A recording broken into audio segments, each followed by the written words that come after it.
Hey, what's up? Jonathan Fink, Sports Card Collectors Club, and this is pack opening 751. We got one pack of 2025 Panini Road to the Show FIFA World Cup. Let's rip.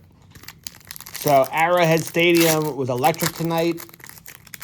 Argentina versus Algeria. The great Messi had a hat trick. Unbelievable. What an inspiration to all.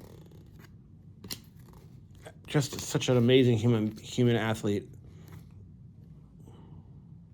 That's a cool card. That's a nice shimmer.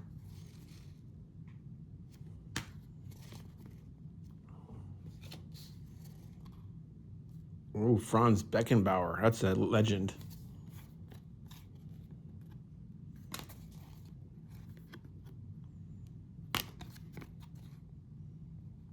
Serbia. Speaking of Argentina,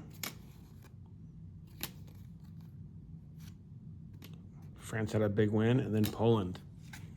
All right. That pack was definitely a bust, but it was a lot of fun. And just so awesome that the World Cup is now, and it's here in America. And I'm still hoping to catch a game, but I'll be honest, it's not looking good. The tickets for the cheapest match have actually doubled in the last week. Yikes. Anyway, you guys take care. God bless.